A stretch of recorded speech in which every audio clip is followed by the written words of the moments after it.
at the Wipro, especially the buyback announcement, it's coming at 9,500 crore, which is fairly in line with what most of the analysts were working with. Like few of the analysts were working with this number. 9,500 crore is the buyback at a buyback price of 400 rupees per share. This is what we are picking up from the agencies right now.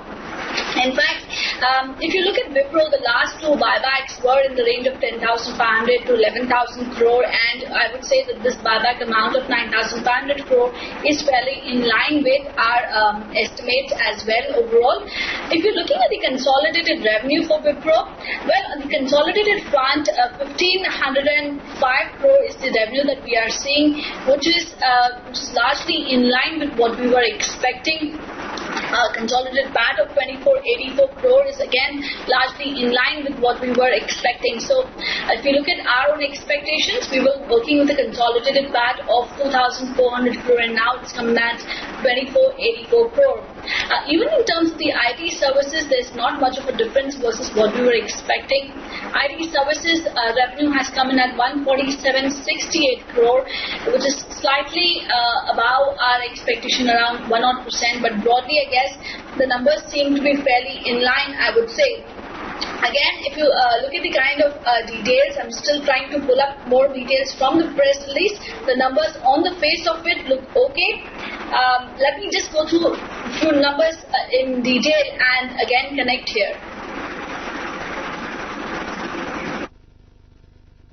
Yeah, I'm going to just come back to you, Poonam, in just a second. I just want to quickly bring up that buyback figure, because at 9,500 crore rupees, which is at 400 rupees per share, Amit Chandra, if I could come to you, does it fall short of expectations? Because the market was working with a 13,000 crore rupee figure. The buyback number, the absolute number is a bit lower than expectation. So if you see the absolute number, it is 16% of the net worth, around 32% of cash, and 4.2% of equity. So that is less than what they have done in the past. So in the past, they have done around 5 to 5.5% of the equity that they have bought back. And considering that they had around $4 billion of cash, around 30,000 crores of net cash, the 9,500 crore number is a bit lower than expectation. We were expecting something in the range of 12,500 crores. Aniket, on the earnings front though, do the numbers match up with your expectations? See, I think on earnings front, revenues are in line with my numbers, a bit higher than my number. I was also expecting IT services EBIT margin to be at 19.1%, and I think it came in line with that. Guidance is better than what I was estimating. So I was estimating 0 to 2% of guidance in next quarter, and it came, I think, at 1.5 to 3.5% for the next quarter.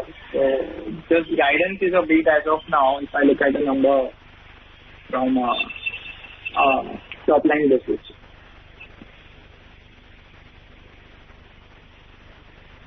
I'm just going to quickly some more numbers though. Amit, in the meantime, what's been your first take on the earnings which are coming out while we're still trying to digest the numbers?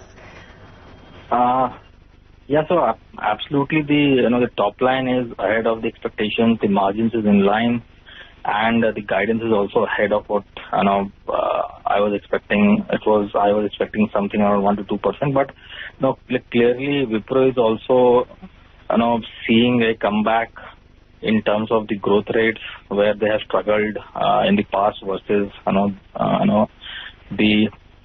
the Tier 1 pack, Wipro was struggling because of the BFSI, the higher ENU exposure, and all those the legacy reasons that Wipro was facing.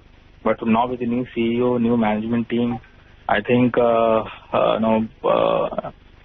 Street is building in acceleration in the revenue growth, and with better guidance, I think things are coming back on track. They're winning deals. And I think we'll have to watch out whether it is sustainable, what are the factors which are actually driving it and how sustainable it is in the long run. So certainly it is in the positive direction. The growth coming back is a healthy sign for Wipro, and if you see, in line with the rally that the Wipro has seen in the past 1 month, that shows the optimism that is being baked into the numbers, because in terms of valuations also, Wipro is trading at like peak valuations.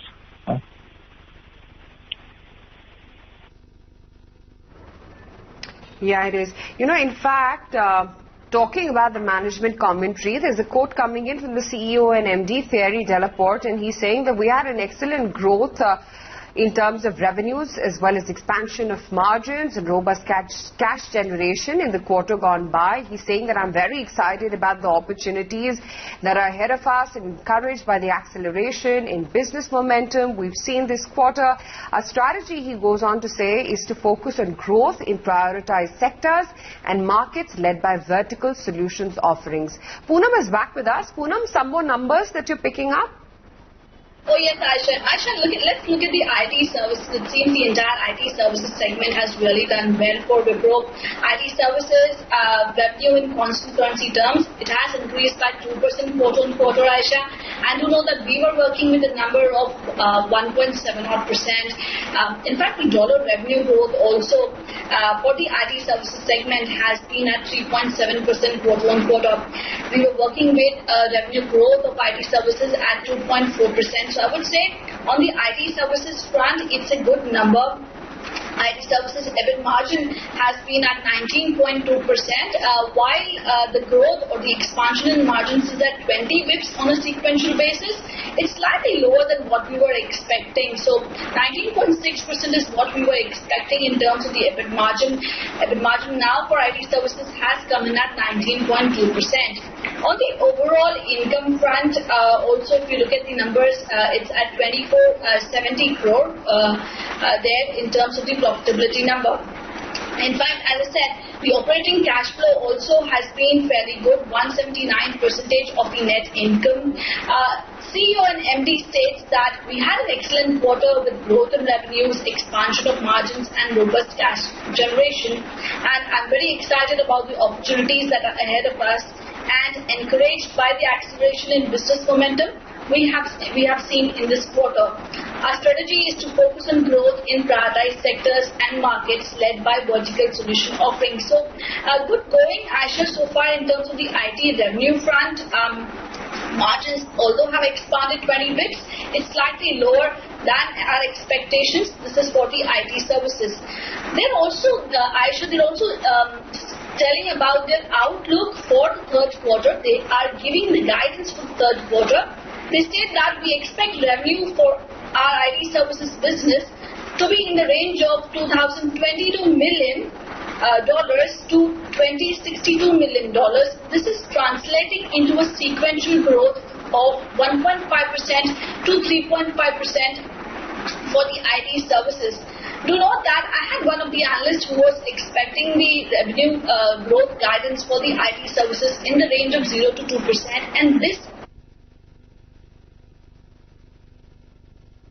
5% quarter-on-quarter for IT services seems to be good. So I guess we should be definitely keeping a note of this guidance, and we should be asking more in terms of what is, how do the various analysts read into this guidance.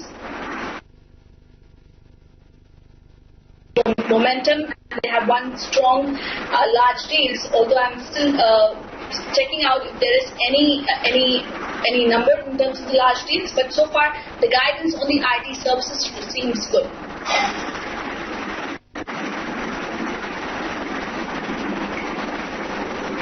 With that, Aniket, let's get in closing comments from you. Looking at the numbers, the buyback quantum, a case for re-rating or a change at least of the target price, or no? So see, if you look at the vertical-wise growth in Wipro, okay, so the growth is broad-based. The growth has been quite steady into BFSI also. BFSI posted a strong growth of 5.4%. Communication grew very strongly at 7.8%. Consumer business unit also grew very strongly at 5.6%. Manufacturing also grew at 5.5%. Healthcare also gave at 5%.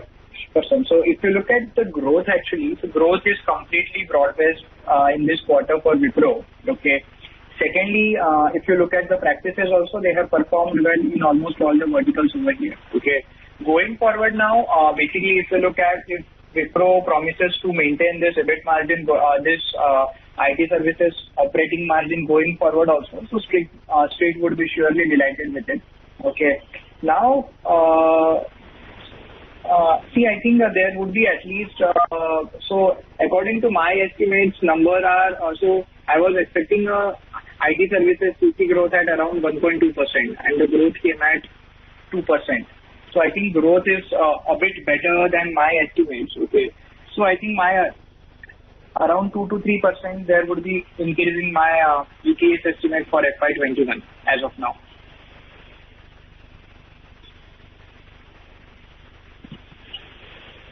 Amit, what about you? A revision in the price target, or have you already done that? Yeah. So already, massive part of re-rating in terms of multiples has already been achieved in Wipro. So, still there is room, because if you see the multiples for TCS, Infosys, and if you compare Wipro multiples, and Wipro always traded at a discount of say around 30%. Okay. So right now also the discount is in that range only, 25 to 30%. So maybe with better performance and the growth rates getting more broad-based, the differential can come down a bit. Okay. And in terms of the verticals, if you see, most of the verticals have started to contribute. And for Wipro, the problem was that out of the total portfolio, 70% of the portfolio was already doing well, but 30% of the portfolio was facing some kind of a problem over many years. Okay. So if we see that the whole portfolio does well for Wipro, and the drag and legacy that they were seeing over the last few years, if that slows down, then I think there will be a clear acceleration of growth rates. And all other parameters apart from growth rate, Wipro has been pretty steady. Maybe it cash generation, margins, they are at par with the other large IT players. Okay. So I think